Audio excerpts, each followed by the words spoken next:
Hello, and welcome to another episode of The End of the Search. This one I call it Pointers versus Therapy. It has to do with a question somebody asked, and the question is: Dear Nick, thank you for all the wonderful videos that always remind me that I am one with life.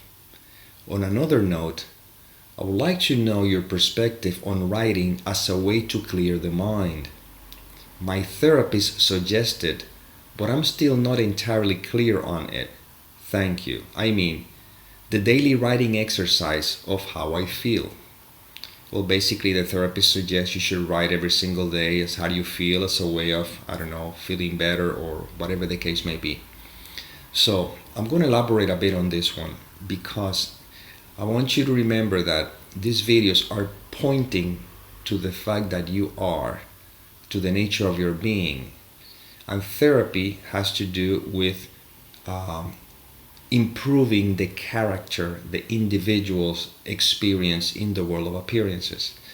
So we're not saying that there's anything right or wrong with one or the other one. But when you're identified with your personal self, with the sense of being an individual, well, there's always going to be something that has to be fixed. Because that is the nature of the human experience. It's duality.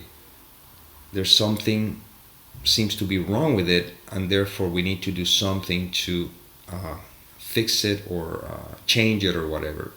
Now, what we're pointing to here, or pointers, are to recognize the fact that you are beingness, which has nothing to do with the seeming character or individual. In other words, if you're sleeping and you're dreaming, if you believe you're the individual in the dream, you may have to fix all kinds of things because the dream is constantly changing. But if you bring the attention back to the fact that you are the mind which projects the dream, that which is the source, it never changes. And this is what these videos are pointing to. Now, the purpose of the mind is to protect this seeming individual. And all it does is corroborate, and it uses every single experience to make believe that I am this individual. So sometimes when we're going through the process of undoing this false sense of self, well, a lot of things would come up that are not going to be very comfortable for the individual: thoughts, feelings, sensations, all kinds of things, so that the attention goes back to the body. You see? However, when we're beginning to undo this false sense of self, we have to go through that. In order, we have to learn to look at all that is coming up, and instead of trying to fix it or change it to keep corroborating the belief that I'm an individual, it's just simply being with it so that you can see through the veil. In other words, feelings, sensations may appear. I am. Thoughts do appear. I am. Perception seems to appear. I am. You see, you rest in the I am, because the moment I try to fix the individual, I am back in the mind. Am I saying that there's anything wrong with doing therapy or anything like that? I am not saying that. Again, let's just make sure we got things clear first. First things first is I am.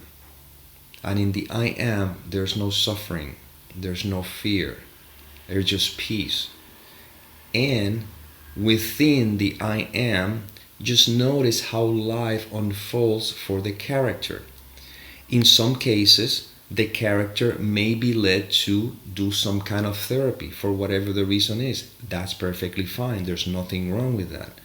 But we don't want to confuse one with the other. You see? So can we do both simultaneously?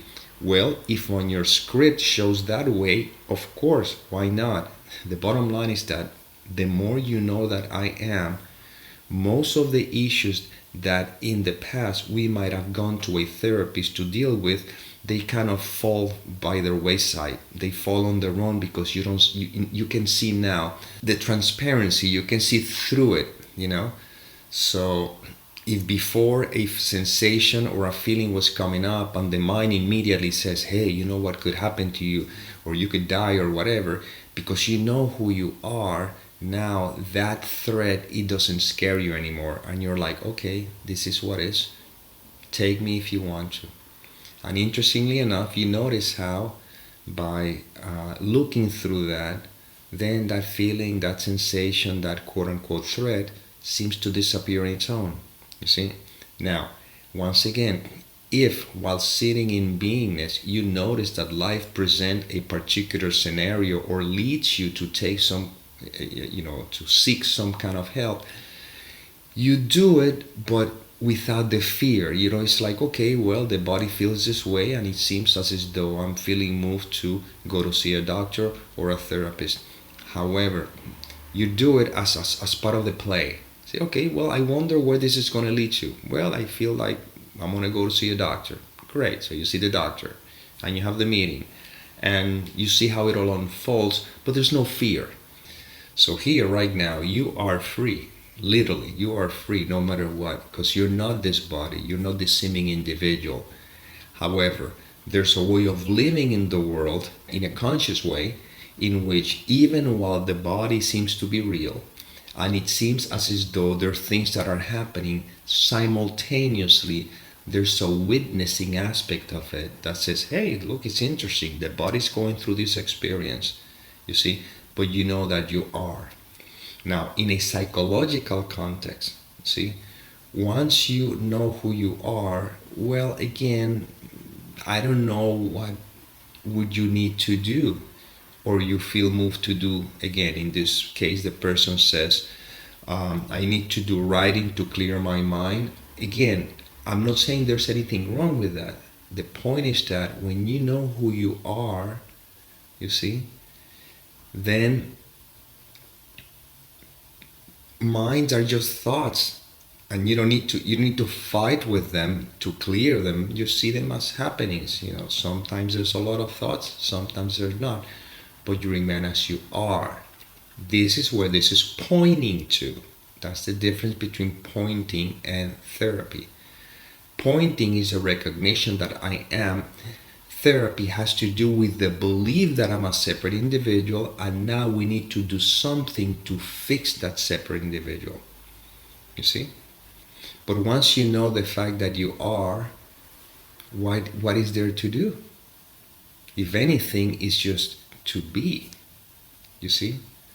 So when the person asks me this question, I can see that the person is between two worlds, so to speak. On one end says, yes, I am glad I'm reminded that I'm one with life, but as a intellectual concept. See the difference?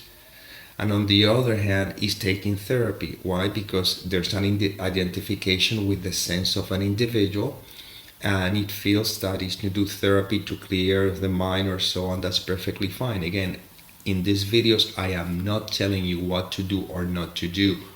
We're pointing to something that remains constant, that never changes. And that which never changes is the fact that I am. You see? So right now, let's do a quick exercise, okay? Right now, just be. Of course, you cannot not be, but it's a way of, again, as we're addressing this right now, just beingness. Don't believe any thoughts. Don't identify with any thought. Just notice beingness, pure beingness. This is it, just beingness. You are being. There you go. You can close your eyes if you want to, or you don't have to, because again, you're being always, no matter what. In spite of what you may be doing, you're still being. So right now, I want you to just simply be. Right now, just beingness. Okay, this is just pure existence, pure beingness, pure life. Okay. Now, I'm going to ask you a couple of questions. In this beingness, just the beingness, can you experience any suffering? Beingness, just the beingness. Can the beingness experience suffering?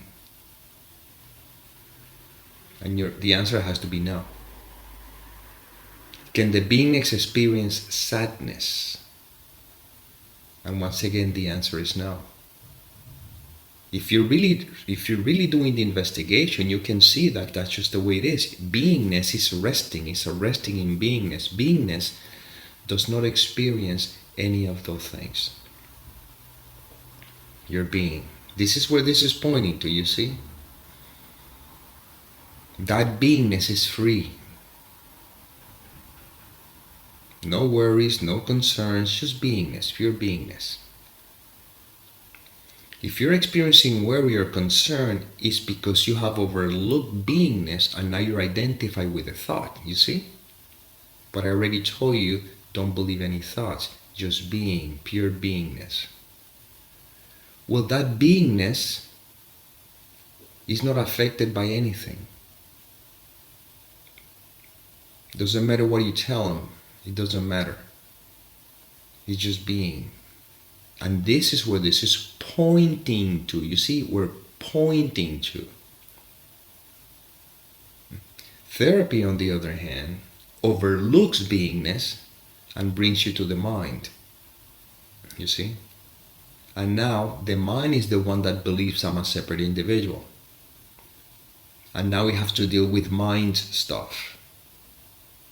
Once again, when someone is very identified with the mind, therapy has its place. I am not discrediting or discarding it. I'm just simply reminding you that what you are is not that individual.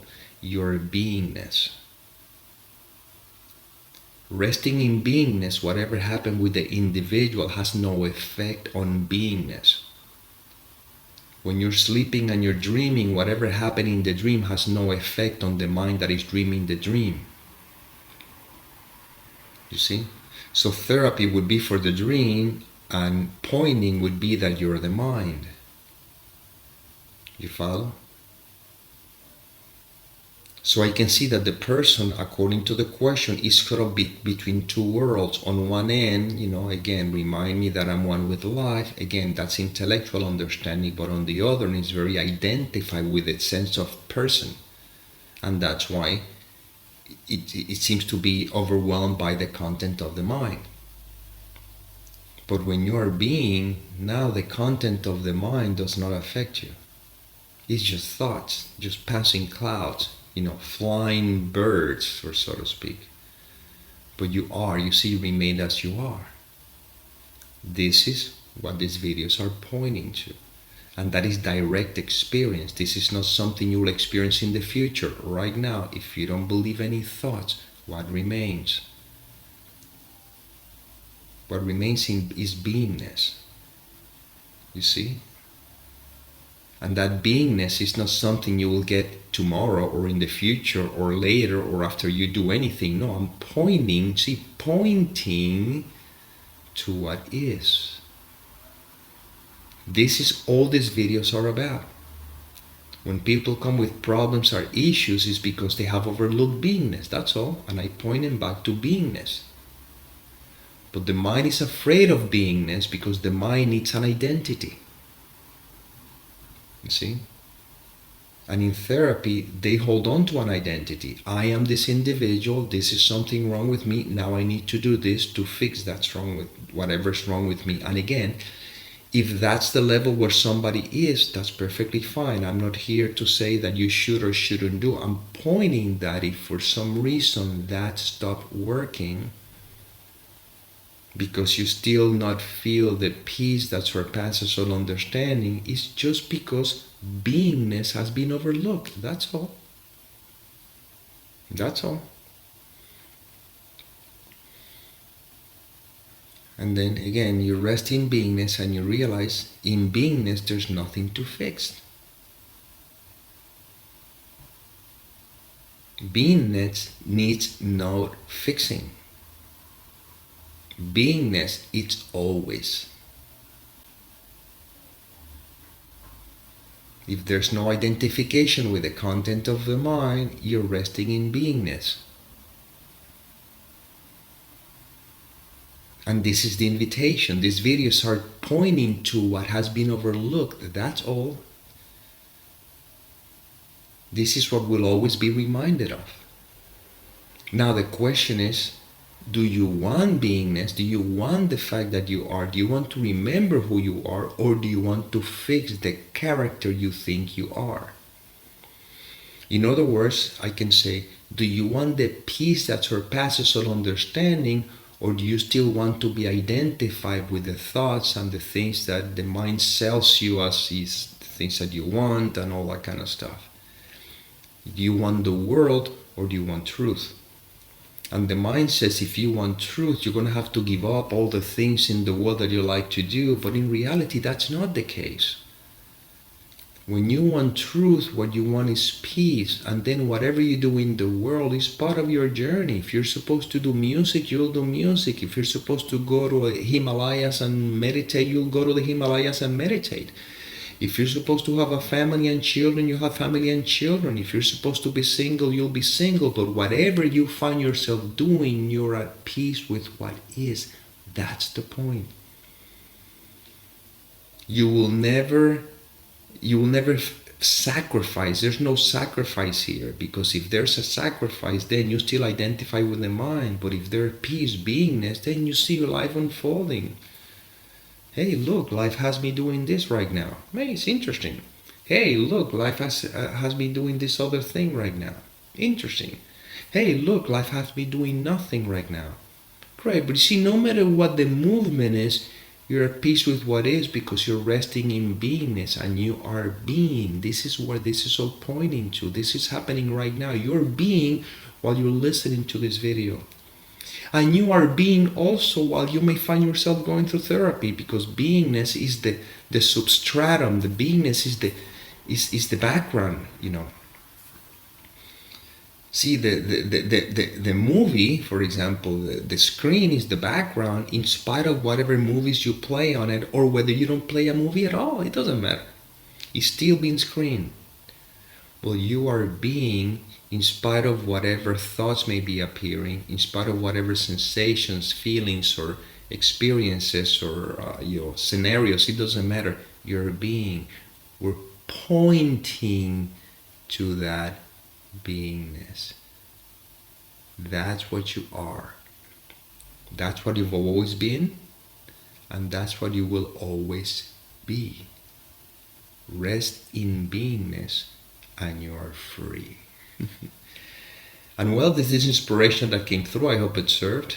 And as always, may peace permeate the mind so that love can become evident.